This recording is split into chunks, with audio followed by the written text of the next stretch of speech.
એસોસિએશનમાં એક મહિલા physiotherapist doctor દ્વારા ફરિયાદ કરવામાં આવ્યું હતું, જેમાં જે મહિલા ડૉક્ટર છે એમનો નંબર જે આરોપી છે એમને ગૂગલ એડ મારફતે મેળવીને એમને સંપર્ક કર્યું અને એમને એમ કીધું કે મને ફિઝિયોથેરાપિસ્ટ ટ્રીટમેન્ટની જરૂરિયાત છે, મારું એક્સિડન્ટ થઈ ગયું છે. અને જ્યારે મહિલા ડૉક્ટરે એમ કીધું કે તમે કિસી મેલ ફિઝિયોથેરાપિસ્ટનો કન્સલ્ટ કરો, તો પછી જે આરોપી છે એમને પોતાનું ન્યૂડ વિડીયો અને ફોટોઝ વગેરે મોકલીને એમને ફોર્સ કર્યું કે મારે તારે જોડે જ ટ્રીટમેન્ટ કરાવવાનું છે અને એમ કહીને હેરેસમેન્ટ મહિલા ડૉક્ટરનું કરવામાં આવ્યું હતું.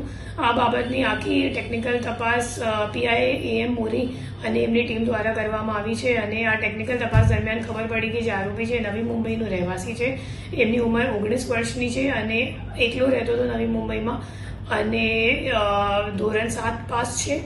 અને એમનું કદાચ છેલ્લા 2-3 મહિનામાં કંઈ એક્સિડન્ટ થયું હતું અને એમના જે શરીર છે એમાં એક ટેટુ પણ છે, જે ન્યૂડ વિડીયોમાં પણ દેખાય છે. તો એમની ધરપકડ આપણી ટીમે નવી મુંબઈ ખાતેથી કરી છે અને આ બાબતમાં આગળ તપાસ ચાલુ છે. આરોપી શું કરે છે બેન? આવી રીતે હેરાન કરવાનું કારણ શું? આરોપી કંઈ કરતો નથી. એકચ્યુઅલી આખા દિવસ દારૂ પીવીને પોતાની ફ્લેટ ઉપર જ રહે છે અને એમને જે મુખ્ય સોર્સ ઓફ ઇન્કમ છે એ પોતાના એમનો જે બાપ હતો જે હાલ ગુજરી ગયો છે, તો એમના બાપે ઘણી બધી પ્રોપર્ટીઝ લીધી છે, તો એમાં રેન્ટલ ઇન્કમ લેવાનું અથવા રિયલ એસ્ટેટનું બ્રોકર જેવું કામ કરવાનું એવું કામ કરે છે. તો મુખ્ય રીતે બેકાર છે, મતલબ આખો દિવસ માટે એમની પાસે કોઈ વ્યવસાય કે કોઈ ધંધો નથી અને એમને દારૂ પીવાની ટેવ છે અને એવું લાગે છે કે કદાચ મતલબ અગાઉ કંઈક પર્સનલ પ્રોબ્લેમ થયું હશે, તો જેના કારણે મતલબ છોકરી બાબતે કંઈક હિસ્ટ્રીમાં થયું હશે એમની પાસ્ટમાં, તો એટલા માટે આવું બધું કરે છે. બીજા કોઈને આવી રીતે કોઈ હેરાનગતિ કર્યું છે? વિડીયો મોકલીને આજે ફિઝિયોથેરાપિસ્ટ એસોસિએશન છે સુરતવાળા, એમને કહેવા મુજબ અહીંયા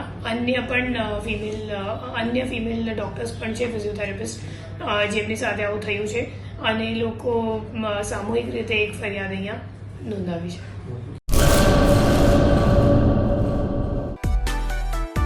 માં motor driving, safe and sure driving. Driving એ શોખ સાથે આપની મોટી જવાબદારી પણ છે.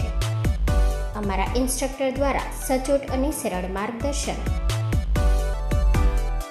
આપની રોજની તાલીમની માહિતી મેળવીને શું અધુરાશ છે એના ઉપર પૂરું ફોકસ કરાય છે.